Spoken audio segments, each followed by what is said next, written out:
El 20 de enero del 2015, una noticia sacudió al mundo de la música hispana. Tyron José González Oramas, conocido como Cancerbero, uno de los raperos más influyentes de su generación, había muerto. La versión oficial se propagó con la velocidad de un incendio. En medio de un brote psicótico, el artista había asesinado a su amigo y productor, Carlos Molnar, para luego arrojarse al vacío desde un 10º piso. Homicidio y suicidio. Un final trágico y coherente con la imagen del genio torturado. Esta versión fue aceptada, impresa y archivada. Durante 3.232 días fue la verdad oficial, pero era una mentira, una construcción elaborada para ocultar un crimen. Lo que sigue es la deconstrucción de esa mentira, un relato de hechos, pruebas forenses y una confesión tardía que reescribió la historia. Esta no es la crónica de un suicidio. Es la anatomía de un doble homicidio.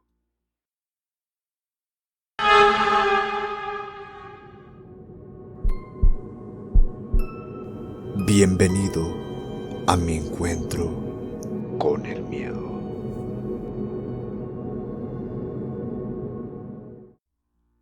Para entender el crimen, primero hay que entender a la víctima. Tyron González nació en Caracas el 11 de marzo de 1988. En 1992, cuando Tyron tenía apenas 4 años, la familia decidió mudarse a Palo Negro, en Maracay, buscando una vida más tranquila lejos del caos caraqueño.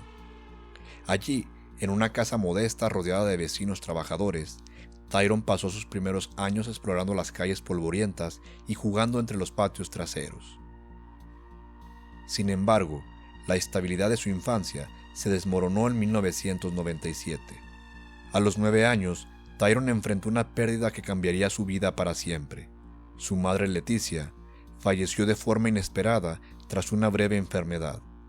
La ausencia de su madre dejó un vacío inmenso en el corazón del pequeño Tyron. Su padre recuerda cómo el niño, antes risueño y curioso, se volvió más reservado, buscando consuelo en cuadernos donde garabateaba pensamientos y dibujos. En una entrevista años después, Cancerbero reflexionó sobre este momento. Cuando mi madre se fue, sentí que el mundo se apagó un poco, pero también entendí que tenía que encontrar mi propia luz. Ella vive en cada palabra que escribo. La vida golpeó de nuevo en el año 2000, cuando Tyron tenía 12 años. Su medio hermano mayor, a quien admiraba profundamente, fue asesinado en un ajuste de cuentas en las calles de Maracay. Este evento marcó un punto de inflexión. La rabia y el dolor se filtraron en sus letras, que pasaron de ser reflexiones juveniles a denuncias viscerales. Mi hermano era mi héroe, escribió Cancerbero en una de sus libretas. Su muerte me enseñó que la vida no espera a nadie, y que si quieres cambiar algo, tienes que pelear por ello. Este sentimiento se convertirá en el motor de su arte. En el año 2004 conoció a Marlon Morales, conocido como Lil Supa. Este encuentro fue un catalizador en su carrera. Lil Supa, un rapero carismático y talentoso, lo invitó a unirse a Básico, Base y Contenido, un colectivo que reunía a las mejores exponentes del rap underground venezolano. Juntos, en 2008, lanzaron Índigos, un álbum colaborativo que mezclaba ritmos oscuros con letras cargadas de simbolismo. Temas como Canción de la Prisión y Somos Nosotros resonaron en toda América Latina, llevando el nombre de Cancerbero más allá de las fronteras de Venezuela. Pero fue en 2010 cuando Cancerbero alcanzó la cima con su primer álbum solista, Vida, producido por su amigo colaborador Leandro Áñez, alias el QPU. El disco de 17 pistas es una obra maestra del rap consciente.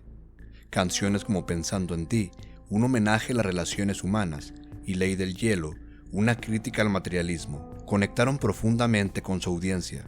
Vida le valió el reconocimiento como mejor artista hip hop en los premios Distorsión y su nombre comenzó a sonar en escenarios internacionales. En el año 2012 lanzó Muerte, la contraparte de Vida. Este álbum, más sombrío y crudo, exploraba temas como la violencia urbana, el desamor y la lucha interna.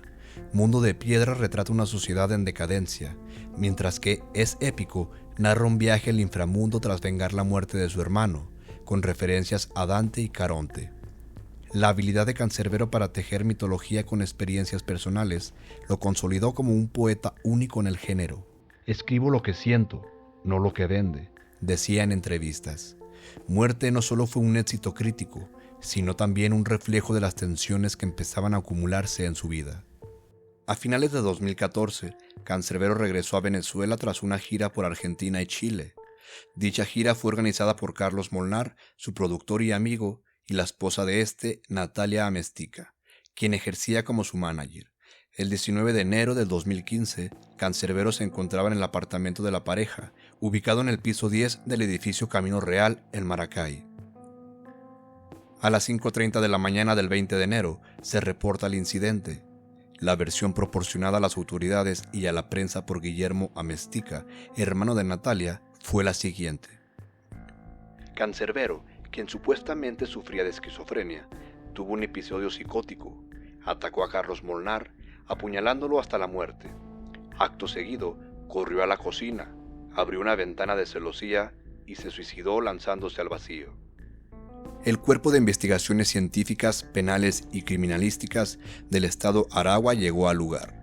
La investigación fue inusualmente rápida, basándose casi exclusivamente en el testimonio de Natalia Amestica, la única testigo ocular, y en el relato de su hermano Guillermo. El caso fue catalogado como homicidio-suicidio. Para las autoridades, el caso estaba cerrado. A pesar del cierre oficial, la familia de Cancerbero y su círculo cercano nunca aceptaron la versión. Inmediatamente señalaron una serie de inconsistencias que la investigación oficial ignoró por completo, hechos concretos que no cuadraban con la narrativa del suicidio. Primera inconsistencia, la escena. El cuerpo de Cancerbero yacía en el suelo, pero sus pantalones estaban bajados hasta las rodillas, un detalle extraño para alguien que supuestamente saltó por voluntad propia. Además, el cuerpo de Carlos Molnar presentaba 17 puñaladas, pero en la ropa, manos y cuerpo de Cancerbero no se encontró sangre de Molnar. Segunda inconsistencia, la ventana. Se dijo que Cancerbero saltó por una ventana de celosías de vidrio en la cocina. Sin embargo, las láminas de vidrio fueron retiradas y encontradas sobre un mesón ordenadamente. Resulta improbable que una persona en medio de un brote psicótico se tomara el tiempo de desmontar cuidadosamente la ventana antes de saltar. Tercera inconsistencia, la falta de pruebas. La familia denunció que el cuerpo de Tyron no fue sometido a un examen de huellas dactilares para comprobar si había manejado el cuchillo. Tampoco se investigaron las llamadas telefónicas entrantes y salientes de los implicados en las horas previas y posteriores al suceso. Cuarta inconsistencia, la conducta de los testigos. Poco después de los hechos, Natalia Amestica, su hermano Guillermo y los hijos de ella abandonaron Venezuela y se radicaron en Chile, obstaculizando cualquier intento posterior de interrogatorio o investigación. Durante casi 9 años, estas preguntas permanecieron sin respuesta oficial. La versión del rapero esquizofrénico se mantuvo, manchando el legado del artista mientras las dudas se acumulaban en silencio. El 11 de noviembre del 2023, casi 9 años después, el Ministerio Público de Venezuela, bajo la dirección del fiscal general Tarek William Saab, anunció la reapertura del caso Cancerbero. Se informó que se realizarían una serie de diligencias de investigación que en su día fueron omitidas. La diligencia más importante fue la exhumación del cuerpo de Tyron González. Un equipo de expertos, incluyendo patólogos y forenses, realizó una nueva autopsia. Los resultados fueron contundentes y desmintieron por completo la tesis del suicidio. El informe reveló: Tyron presentaba múltiples lesiones y fracturas por todo el cuerpo, consistentes con una golpiza severa propinada antes de la caída.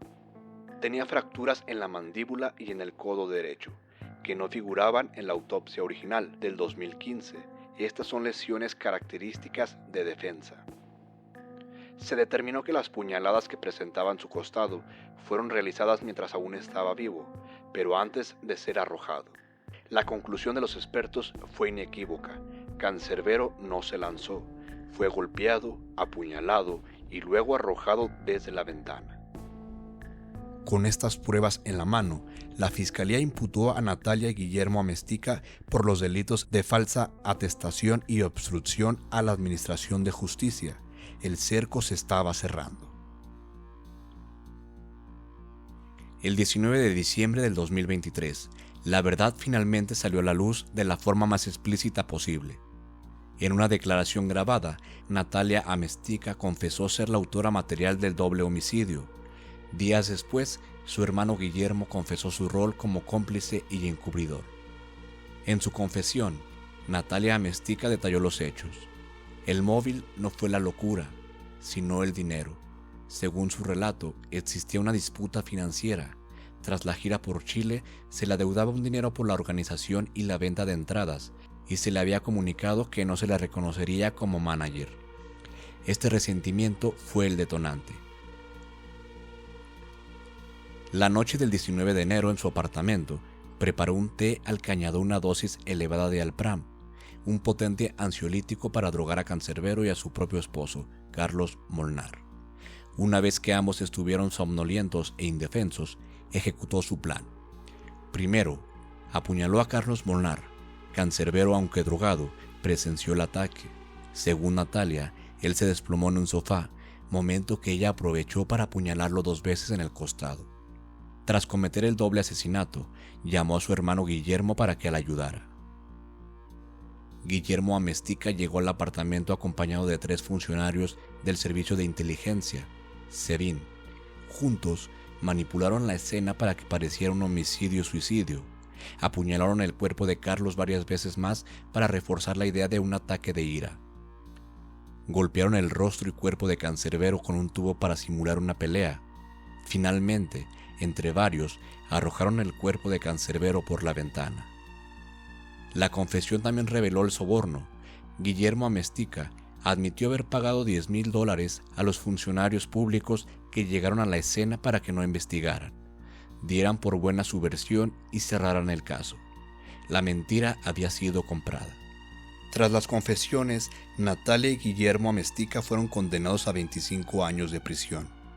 Varios de los primeros funcionarios que investigaron el caso, así como la patóloga forense que realizó la primera autopsia, también fueron detenidos y acusados de asociación para delinquir y encubrimiento.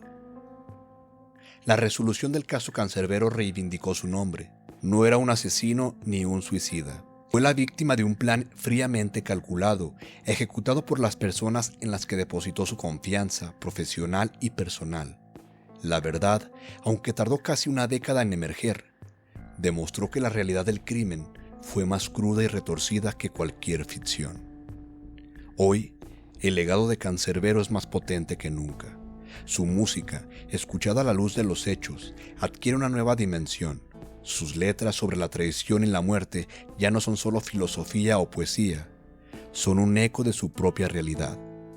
La historia de su muerte se ha convertido en la prueba final de la veracidad de su obra y en un duro recordatorio de una de sus frases más célebres, la que advierte sobre el peligro de confiar en otro hombre.